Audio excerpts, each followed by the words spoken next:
missing hours after it took off from the Manila Domestic Airport in Pasay City at past 6 this morning on an administrative mission. Initial investigations indicate the crash site was around 30 kilometers from the town proper of Real, where bad weather was reported. PNP Chief Jonard Carlos also visited the wounded policeman this afternoon. The PNP has grounded the entire fleet of H-125 Airbus helicopters while an investigation is underway. This is the second crash that involved a PNP aircraft in almost 2 years. In March 2020, a Bell 429 Global Ranger chopper carrying then PNP Chief General Archie Gamboa and several other police officials crashed in Laguna. The accident seriously injured 2 police generals, one of them Major General Jovic Ramos, who was PNP comptroller at the time, eventually succumbing to his injuries months later.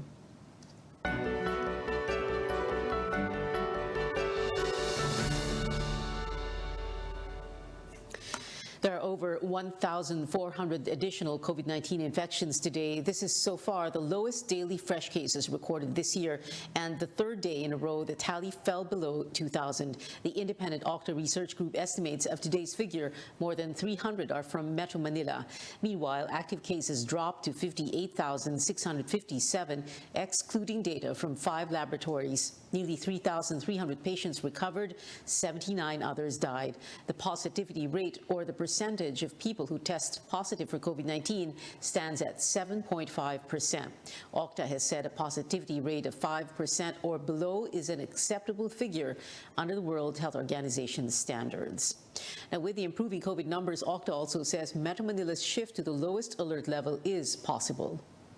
We're projecting that the positivity rate would be down to about 5% sometime this week in the NCR. And when that happens, that should probably be sufficient to get us to alert level 1, if that's the plan of the Metro Manila mayors. Infectious diseases specialist Dr. Ron Jean Solante agrees the region may be ready for more relaxed rules by March, but he cautions the vaccination drive should still push through and the wearing of masks should remain mandatory. More people vaccinated, less people will be getting the infection. It's not practical that if we will be taking off our mask, we will include the vulnerable population. I would rather recommend that even if the cases are going down, until such time that there's still a community transmission, even how low the numbers is, there's still a possibility that the vulnerable population will be affected. In a forum, businessmen said they support a possible downgrade of the alert level in the capital region. And once that happens, Philippine Chamber of Commerce and Industry President George Barcelon says more people will be working and the government has to make sure there is enough public transportation. Metro Manila mayors are set to meet tomorrow to discuss the possibility of the region easing to alert level 1. World headlines now as Hong Kong continues to battle its latest surge in COVID infections. A health expert there warns the region may see, quote, very large number of deaths in March. Dr. Karen Greppin of the University of Hong Kong School of Public Health explains the trend suggests Hong Kong might exceed its hospital capacity for severe cases very soon. The Philippine government has identified a number of cases among Filipino workers there. It's also warning Hong Kong employers against firing COVID-infected Filipino employees. Tristan Adalo reports. The Philippine government is extending the necessary financial relief and possible legal assistance for overseas Filipino workers affected by the COVID-19 surge in Hong Kong. Consul General Rally Tejada says the priority is to make sure the workers are safe. The Consulate General will also launch an investigation on Filipinos allegedly fired or whose contracts were terminated after catching the virus. Philippine officials say getting COVID-19 is insufficient grounds for termination based on Hong Kong laws. Employers found guilty may face a fine of up to $100,000. An OFW in Hong Kong for 17 years, Joyce Alfonso says it may be challenging to follow the strict measures but they have to comply and stay at home. Ingat naman. Masyado lang silang sa mga helper ngayon dito dahil nga di ba pag holiday kasi marami talagang lumalabas. Pero ganoon din naman pag work day namin araw-araw naman kami pumupunta sa palengke. Malacanang says the labor office has given food packs, hygiene kits, and power banks to affected workers. Officials are also working with a non-government organization to provide an isolation facility for sick workers. But for OFW Group United Filipinos in Hong Kong, the government needs to do more to protect the welfare of OFWs. We are actually calling the government, Hong Kong government and the sending government not to deprive day offs to the migrant domestic workers. For us, staying home means we have to work because that is our workplace. There should be enough time for rest. Groups of migrant workers are also appealing to the Hong Kong government of fair treatment to sick domestic workers. They also ask for enough time to rest so that they can recover, and financial help and equal access to health-related information. Tristan Nodalo, CNN Philippines. Malacanang says it has reached out to the European Union Parliament after it accused the political body of, quote, coloring perceptions of Filipino voters. Acting presidential spokesman Carlo Nograles reiterates they are willing to cooperate with the European Union to address their concerns. This after the Parliament adopted a resolution against reported human rights abuses under the Duterte administration. Nograles echoed Trade Chief Ramon Lopez's sentiment that such allegations are fake news and expressed confidence that the EU will not turn its back on the marginalized sectors. The Foreign Affairs Department earlier regarded the resolution as unfair and baseless. The Parliament is one of the lawmaking institutions under the EU, but the final say lies with the Union. The European Union, meanwhile, supporting the latest attempt to arrange talks between the United States and Russia. U.S. President Joe Biden has agreed in principle to meet with Russian President Vladimir Putin if Russia does not invade Ukraine. The summit, brokered by France, will follow a meeting between U.S. Secretary of State Antony Blinken and the Russian Foreign Minister on February 24th. The U.S. reiterates it is ready for diplomacy, even if Russia continues to prepare for a full-scale assault. CNN has obtained a copy of the letter sent by the U.S. to the United Nations, stating Russia has been identifying Ukrainians, quote, to be killed or sent to camps, unquote. The Philippine embassy in Poland has sent a consular team to provide immediate assistance to Filipino nationals in Lviv, Ukraine. Up ahead on Newsnight, one major transport group warns it might hold a strike if the minimum fare is not increased amid rising oil prices. And despite backlash, authorities defend the arrest of a doctor accused of being a communist leader. This is CNN Philippines.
Welcome back to Newsnight, where we go above and beyond the headlines. Pump prices have been going up for 8 consecutive weeks.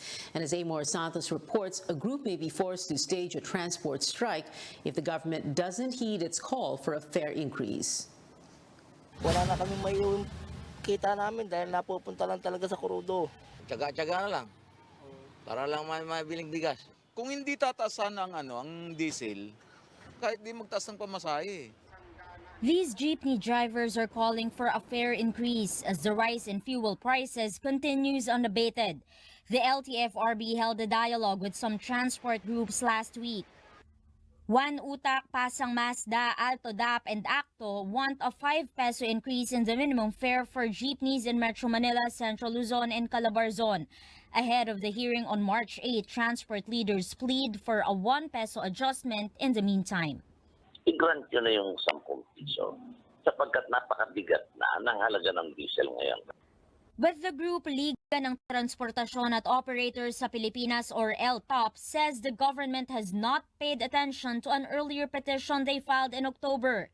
It seeks a provisional 2 peso fare increase due to the impact of COVID-19, inflation, and the high fuel prices.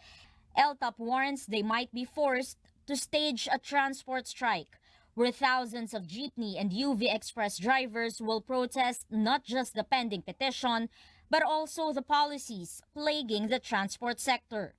Ako po ay hindi ho nananakot. Ayaw namin po yun dahil gusto namin sa lamesa kami mag-usap kung kami ay bigyan nila ng importansya. Laglag na po kami. Dahil sa taas ng krudo, gasolina, langis, pamalingke, lahat po. The LTFRB says it's open to holding a separate dialogue with LTOP. It also reminded operators that cessation of public service is a ground for the suspension or revocation of their franchise. We are prepared to respond to any transport strikes po ng grupo nila. Hindi naman sa minamaliit po natin yung strength nila, pero the government should not be made as a hostage. Other transport groups assure they won't go on strike. Wala kaming planong mag-transport strike sapagkat nagkausap na kami ni Chairman Belgra, Chairman ng LTFRB last week. Meanwhile, commuters say they can adjust if disruptions to public transport cannot be avoided. Hindi naman po namin sila masisisi kung magtataas sila ng price. Maghahanap na lang ng alternatibong sasakyan, ganon. Ganon pa para makapasok rin sa trabaho kasi hindi rin po pwedeng tumigil sa pagtatrabaho eh. Amor Santos, CNN Philippines.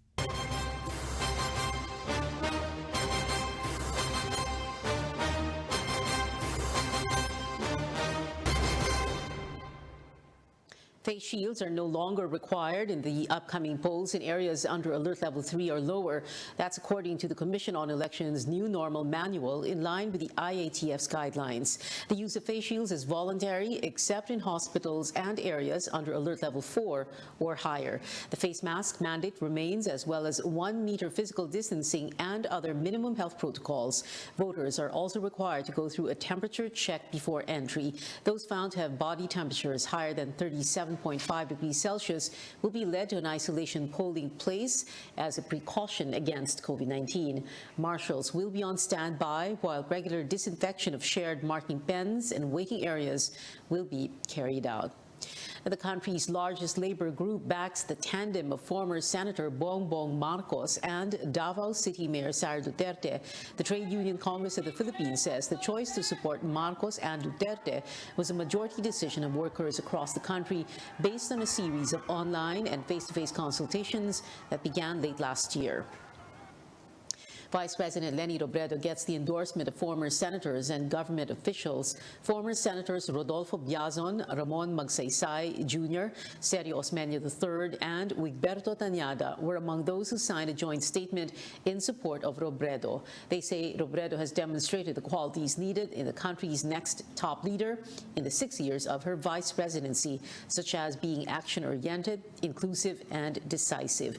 Two of the former senators who signed the statement previously expressed support for different candidates. Last year, Biazon said Senator Ping Lacson can solve the country's problems, while Osmeña said he would help Manila Mayor Isko Moreno with his campaign. Senator Manny Pacquiao is against a proposal to ban sari-sari stores from selling over-the-counter drugs. He argues not all communities have quick access to drugstores. Senator Ping Lacson and his running mate, Senate President Tito Soto, met with rice and vegetable farmers in Nueva Ecija, where they called for a review of the controversial Rice Tarification Act. Lacson and Soto had voted for the passage of the measure, which President Duterte signed in 2019. But the tandem says the law is not keeping up with its promise of lowering rice prices and fast-tracking the modernization of the agriculture sector. Isko Moreno vows to support the Bangsamoro government if he becomes president. He says he will strictly adhere to the provisions of the Bangsamoro Organic Law to achieve long-lasting peace in Mindanao. And Labor leader Leody de Guzman called for reforms to recognize housing as a right and to push for urban land reform. He says these measures are needed to stop the demolition of communities and land ownership battles with real estate developers. Now, what qualities are you looking for in the next president? We asked some of you. Here are your voices.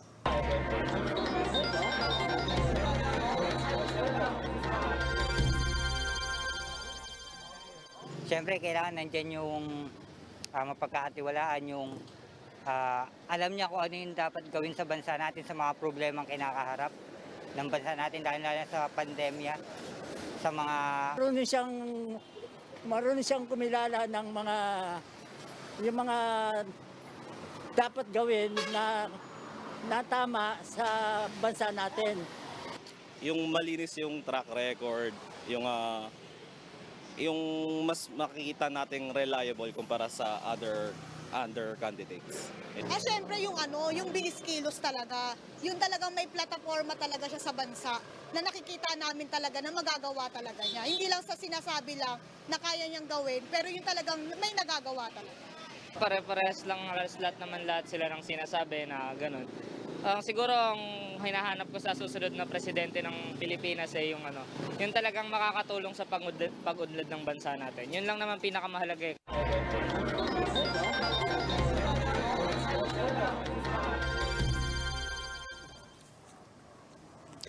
For the first time this election season, we will see almost all presidential candidates share one stage for a much-awaited in-person debate.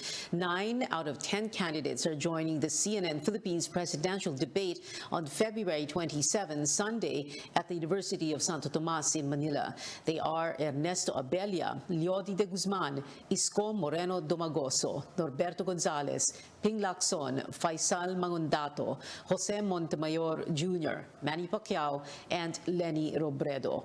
Former Senator Bongbong Marcos declined our invitation for now due to a conflict of schedule, while his running mate, Davao City Mayor Sara Duterte, turned down our request for her to participate in the vice presidential debate, but gave no reason why. Deputy Speaker Lito Atienza will also not attend as he will undergo knee replacement surgery. 7 other candidates will participate in the VP debate this Saturday, February 26, also at UST. They are Walden Bello, Rizalito David, Manny Lopez, Willie Ong, Francis Pangilinan, Carlos Serapio, and Tito Soto. CNN Philippines remains committed to helping the Filipino people make informed decisions on May 9th. Again, join us on February 26th and the 27th at 5 in the afternoon, the vice presidential and presidential debates live at the University of Santo Tomas, only here on CNN Philippines. Unfiltered, coming soon. A CNN Philippines special presentation, The Filipino Votes 2022 Presidential Debate. The highlights now from the 6th CNN Philippines Senatorial Forum, where 2 former cabinet officials and a health advocate made their pitch to voters. Paige Javier reports. 3 senatorial candidates promising change in the health and agriculture sectors. Former Agrarian Reform Secretary John Castriciones, health advocate Dr. Mingita Padilla, and former Agriculture Secretary Manny Piñol. Castriciones and Piñol want to amend laws related to their former departments. This is one of the urgent measures that I will present to the Senate to call for the amendment of the rice tariffication law. The comprehensive agrarian reform program is really flawed. I would see to it that we would be able to really come up with an improved version. As for Padilla, she wants a guide for future health crisis. I want a pandemic preparedness act so that we don't have to go through all of this again. We have to plan for the next pandemic. One measure that's close to becoming a law is the SIM card registration bill. Castriciones and Padilla want tougher penalties in the bill, while Piñol believes the measure will be prone to abuse. So ako nag-aalangan ako dyan kasi kailangan natin pag-aralan ng mabuti yan. Baka gamitin ito to encroach on people's privacy. We strengthen the bill, or the law for that matter, by imposing heavier punishment for government officials or law enforcers that would have to violate the privacy of other persons. We have to make sure that the service providers are also held liable if they sell our data. The three were one in further studying the vape bill. They all want to change the provisions on lowering the age of access and disagree about the Trade Department overseeing regulation. If elected, Dr. Padilla vows to push for health reforms, while Casillones and Piñol will prioritize agriculture and food security. I want to amend the UHC and the PhilHealth laws because we need to really strengthen universal health care. We have to correct the market system in this country. Three, I would like to correct the anti-agriculture and pro-importation policies passed by the previous Senate. My priority legislation would be, of course, food sufficiency and, of course, improving our agricultural sector. The best way to do it is to give lands. Paige Javier, CNN Philippines. A number of organizations were alarmed by the sudden arrest of community doctor Natividad Castro in San Juan City over the weekend, but authorities remain firm in their decision, saying they followed due process. Our Chrissy Di Matulak has that story. Ako'y nagpapasalamat sa inyong lahat na patuloy na nagdadasal, nakikiramay at susubaybay sa aking kalagayan ngayon. This was the message of community physician Dr. Natividad Castro while detained in Bayugan Police Headquarters in Agusan del Sur. A day before the video was taken, Castro, who is known to her patients as Dr. Nati, was arrested from her home in San Juan City. Issues of ignoring due process are now surrounding her arrest due to the alleged absence of a warrant. The Free Legal Assistance Group, or FLAG, which is assisting Castro's legal needs, questions the manner of Castro's arrest. Person's residence is his castle, di ba? This was definitely violated because those who took her did not identify themselves, refused to give out their names. They were not even wearing any uniform to identify what unit they belong to. And that is why her siblings were frantic when this was taken. When this was performed. The Interior Department is now defending the arrest and the police officers, citing that they performed their duties as agents of the court. The ILG also maintains that due process was observed and that the warrant of arrest was merely effected.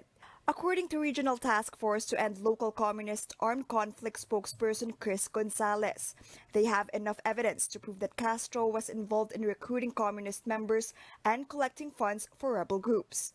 Our prosecutors found probable cause, and the court also found probable cause to issue a warrant of arrest. Dr. Nati Castro is still considered innocent unless proven guilty beyond a reasonable doubt. Oo, gumagawa po si Dr. Nati po ng isang project proposal para makakuha po kami ng mga pondo from European Union. Former colleagues and classmates of Castro, meantime, were dismayed by what happened to the community doctor, saying this could send a chilling effect to medical students who want to serve the underprivileged.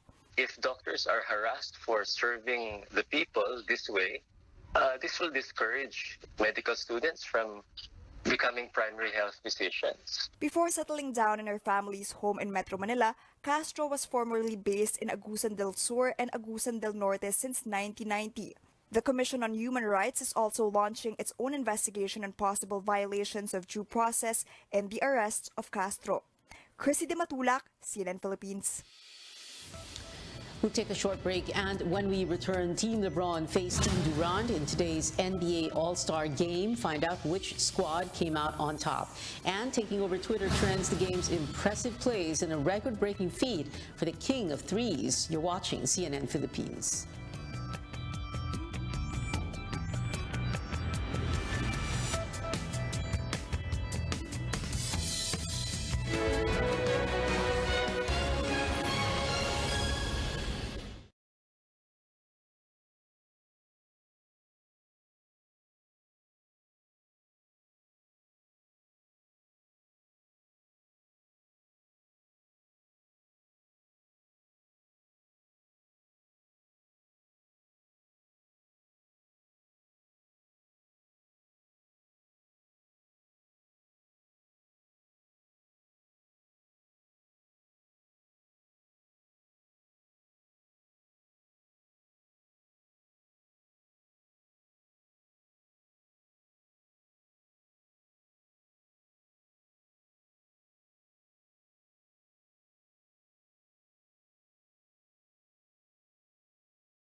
Welcome back to CNN Philippines. An exciting set of events at this year's NBA All-Star Game in Cleveland, Ohio, with Team LeBron capturing another win. The squad has not lost a single All-Star match since the format change in 2018. Remarkably, LeBron made the game-winning shot for a score of 163 to 160. Steph Curry had another stellar performance with a record-breaking 16 three-pointers in the game. Steph racked up 50 points and was named the 2022 Kobe Bryant NBA All-Star MVP. The intensity on the hardcourt has gotten netizens talking with hashtag NBA All-Stars. Steph and LeBron trending on Twitter today. Curry's barrage of triples became a hot topic, including this third-quarter shot. The star player was already headed towards the other side of the court before the ball passed through the hoop. Two legends can coexist, was what this netizen said of Team LeBron stars. Curry and James are known as friendly NBA rivals, having faced each other numerous times in the NBA regular season. Some also paid tribute to Kevin Durant, who had to miss his second straight All-Star game as a captain because of an injury. And now in entertainment, Justin Bieber has put on hold yet again his world tour. CNN's David Daniel has that and more on tonight's Hollywood Minute.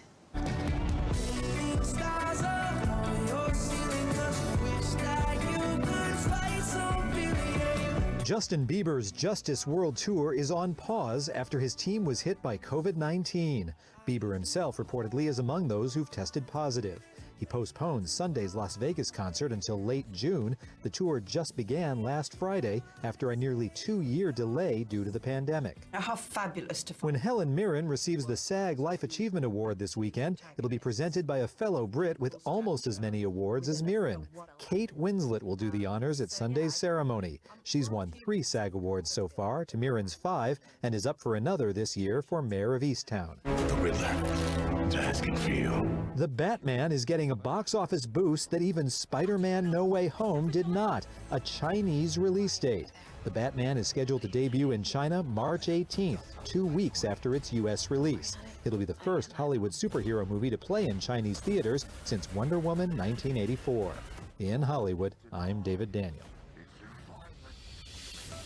And that is it for now. Join me again on News.ph at 7 p.m. I'm Pia Ontiveros for Newsnight, where we go above and beyond the headlines.